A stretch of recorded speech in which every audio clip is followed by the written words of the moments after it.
pasos resonaba en la oscuridad mientras descendía por aquella escalera de piedra. El aire se volvía más denso, más frío con cada peldaño. ¿Alguna vez has sentido que la ciudad bajo tus pies guarda secretos que jamás deberían salir a la luz? Eso pensaba yo, hasta que los descubrí. Nunca olvidaré la primera vez que escuché sobre los túneles secretos bajo la Ciudad de México. Era un rumor, una leyenda urbana que circulaba entre los trabajadores del metro. Decían que existía una red de pasadizos que conectaban edificios históricos, conventos antiguos y sitios gubernamentales. Pero lo que me atrajo no fueron las conexiones oficiales, sino las historias no contadas, esas que se susurran entre quienes han visto demasiado. Mi nombre es Carlos, soy historiador y documentalista. Lo que comenzó como una investigación académica sobre la arquitectura colonial subterránea se transformó en la experiencia más perturbadora de mi vida. Y ahora, mientras te cuento esto, me pregunto si tú también comenzarás a sentir esa sensación de ser observado que nunca me ha abandonado desde entonces. Todo empezó cuando conseguí contactar a Ramiro, un ex trabajador de mantenimiento del drenaje profundo que afirmaba conocer entradas a túneles que no aparecían en ningún mapa oficial. Hay lugares ahí abajo donde el gobierno no quiere que nadie entre, me dijo con una mirada que mezclaba miedo y resignación. Hay cosas que han estado enterradas por siglos y deberían seguir así. Acordamos encontrarnos una noche de marzo en una pequeña plaza del centro histórico. Ramiro llegó tarde, nervioso, mirando constantemente sobre su hombro. Me llevó hasta lo que parecía una alcantarilla común en un callejón poco transitado. Una vez que entres, no hay vuelta atrás, me advirtió. Lo que veas ahí abajo cambiará tu forma de ver esta ciudad para siempre. ¿Alguna vez has tomado una decisión sabiendo, en lo más profundo de tu ser, que es un error? Yo lo hice esa noche. Descendí por aquella oxidada escalera metálica, el haz de mi linterna apenas iluminando el camino, mientras Ramiro cerraba la entrada tras nosotros.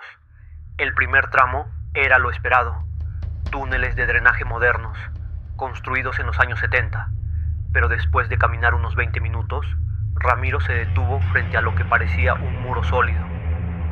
Presionó una secuencia de ladrillos y, ante mis ojos incrédulos, una sección del muro giró revelando un pasadizo mucho más antiguo. Esta parte data de la época colonial, explicó Ramiro mientras entrábamos. Los españoles construyeron estos túneles para transportar oro sin ser detectados, pero luego la Inquisición encontró otros usos para ellos. El ambiente cambió drásticamente. El aire se volvió frío y húmedo, con un olor peculiar que no logré identificar en ese momento. Las paredes estaban hechas de piedra tallada, con símbolos extraños grabados a intervalos regulares. Algunos parecían religiosos, otros algo más antiguo. ¿Escuchas eso?, preguntó Ramiro deteniéndose de repente. Yo no oía nada más que nuestras respiraciones y el goteo constante de agua. A veces hay voces, continuó. Muchos de los que trabajamos aquí abajo las hemos escuchado, como susurros en español antiguo. Seguimos avanzando hasta llegar a una bifurcación. Ramiro señaló el pasaje de la derecha. Ese lleva bajo la catedral. Hay criptas que la iglesia ha mantenido en secreto durante siglos. Luego apuntó al de la izquierda. Y ese va hacia el antiguo palacio de la Inquisición. Es donde encontramos las celdas. ¿Qué celdas?, pregunté, sintiendo un escalofrío recorrer mi espalda. Celdas de confinamiento que no aparecen en ningún registro histórico. Hace 7 años, durante trabajos de mantenimiento, encontramos una sección sellada. Dentro había restos. Decidimos tomar el camino hacia la Inquisición. A medida que avanzábamos, noté que las paredes comenzaban a mostrar marcas de quemaduras y arañazos profundos en la piedra. Algunos parecían formar palabras, súplicas en un español arcaico que apenas podía descifrar. Tras lo que pareció una eternidad caminando, Llegamos a un espacio más amplio. Ramiro iluminó con su linterna lo que parecía ser una sala circular con varias puertas de metal oxidado. En el centro había una mesa de piedra con canales tallados que convergían en un desagüe central. Mesa de interrogatorio, dijo Ramiro con voz plana. Pero lo que encontramos detrás de esas puertas fue lo que provocó que sellaran esta sección nuevamente. Se acercó a una de las puertas y la abrió con esfuerzo. El chirrido del metal oxidado resonó por todo el lugar como un grito agónico. Dentro, la celda era minúscula, apenas lo suficiente para que una persona se sentara. Pero lo que me heló la sangre fueron las marcas en las paredes. No eran simples arañazos de desesperación, eran dibujos meticulosos, símbolos que se repetían obsesivamente, formando patrones que parecían moverse bajo la luz temblorosa de nuestras linternas. Los prisioneros de estas celdas no eran herejes comunes, explicó Ramiro. Según los documentos que encontramos cerca, eran personas acusadas de tener contacto con entidades que la iglesia consideraba demoníacas, pero que los nativos veneraban mucho antes de la llegada de los españoles. Mientras examinaba aquellos símbolos, sentí una opresión creciente en el pecho. Algo en esos patrones resultaba hipnótico, como si intentaran comunicar algo directamente a mi subconsciente. Y entonces lo noté. Algunos de los símbolos eran idénticos a los que había visto en excavaciones arqueológicas de templos prehispánicos. Hay una teoría entre los pocos que conocemos este lugar, continuó Ramiro mientras yo fotografiaba las marcas. Creemos que la Inquisición no solo perseguía herejes, sino que intentaba erradicar conocimientos antiguos sobre lo que realmente hay debajo de la ciudad. ¿A qué te refieres?, pregunté, aunque una parte de mí ya temía la respuesta. La Ciudad de México está construida sobre Tenochtitlan, que a su vez fue edificada sobre lagos sagrados. Los mexicas elegían cuidadosamente dónde construir sus templos principales. Sabían que hay puntos donde el velo entre nuestro mundo y otros es más delgado. En ese momento, nuestra conversación fue interrumpida por un sonido distante, como un lamento prolongado que reverberaba a través de los túneles. Ramiro apagó inmediatamente su linterna y me indicó que hiciera lo mismo. No estamos solos aquí abajo, susurró. Hay personas que viven en estos túneles. Algunos son indigentes que encontraron refugio, otros son descendientes de quienes fueron olvidados aquí hace siglos. ¿Qué quieres decir con descendientes?, pregunté con un hilo de voz. Hay familias enteras que han vivido generación tras generación en estos túneles. Nunca han visto la luz del sol. Han desarrollado adaptaciones. Sus ojos, su piel y sus creencias. Mantienen vivos rituales que combinan el catolicismo impuesto con prácticas prehispánicas. El sonido se acercaba. Ahora podía distinguir que no era un simple lamento, sino un cántico en una mezcla de español antiguo y náhuatl. Ramiro me tomó del brazo y me arrastró hacia una pequeña abertura en la pared que no había notado antes. Nos ocultamos justo cuando las luces de antorchas comenzaron a iluminar la sala circular. A través de la grieta, observé con horror y fascinación cómo un grupo de figuras pálidas, vestidas con harapos que mezclaban elementos coloniales y prehispánicos, entraba en la sala. Sus movimientos eran extrañamente fluidos, casi como si flotaran sobre el suelo. Sus rostros, Dios, sus rostros estaban deformados por generaciones viviendo en la oscuridad. Ojos enormes pero nublados, piel translúcida que dejaba ver venas azuladas y bocas demasiado grandes con dientes afilados. Colocaron algo sobre la mesa de piedra. Al principio pensé que era un animal, pero entonces vi que era un hombre inconsciente, un trabajador del metro, a juzgar por los restos de su uniforme. Los cánticos se intensificaron mientras una figura más alta que el resto se acercaba con lo que parecía ser un cuchillo de obsidiana. Sentí que Ramiro me jalaba hacia atrás, indicándome que debíamos retroceder silenciosamente. Con el corazón martillando en mi pecho, comenzamos a alejarnos por un estrecho pasadizo lateral, pero entonces mi pie golpeó una piedra suelta que rodó ruidosamente. Los cánticos cesaron de inmediato. «Corre», fue todo lo que dijo Ramiro antes de empujarme por el pasadizo. Corrimos en la oscuridad casi total, guiados solo por el débil resplandor de la linterna de Ramiro, que apenas se atrevía a encender.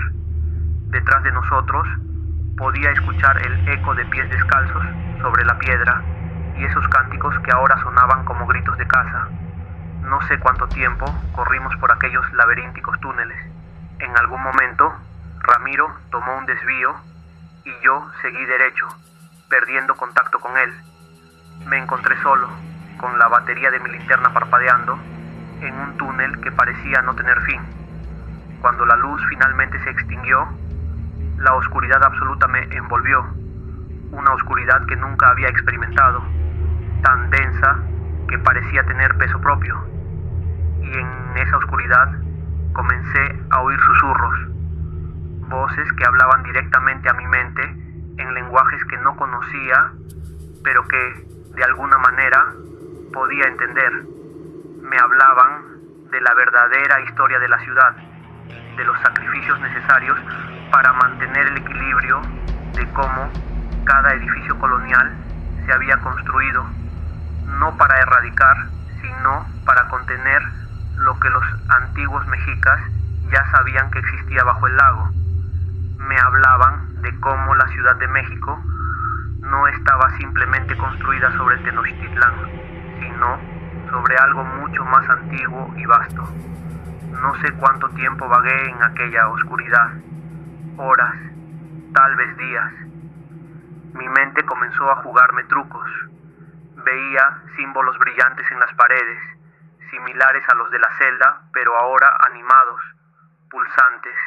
Y sentía presencias a mi alrededor, observándome, evaluándome. Cuando finalmente encontré una salida, emergiendo por una alcantarilla en Tlatelolco, el sol del amanecer me cegó. Estaba cubierto de un lodo negro y viscoso que no era simplemente agua de drenaje. Olía a algo antiguo, a tierra que no había visto la luz en milenios. Intenté buscar a Ramiro durante semanas. Visité su dirección, contacté a sus compañeros de trabajo. Nadie parecía recordarlo. Era como si nunca hubiera existido. Y cuando intenté localizar la entrada por la que habíamos descendido, el callejón mismo parecía haber cambiado su configuración. Comencé a investigar más profundamente la historia oculta de la ciudad.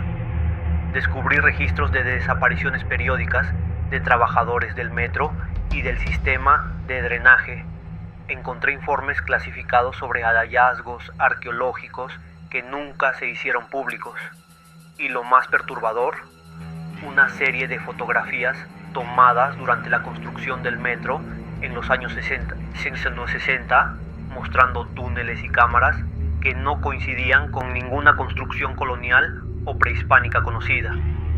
Pero lo que realmente me convenció de que lo que había vivido era real fueron los sueños.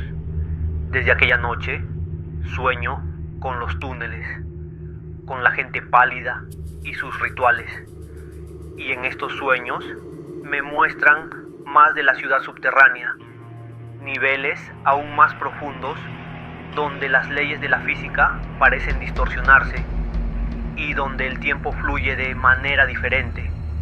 A veces despierto en medio de la noche con la certeza de que hay alguien en mi habitación, una presencia que huele a ese mismo lodo antiguo.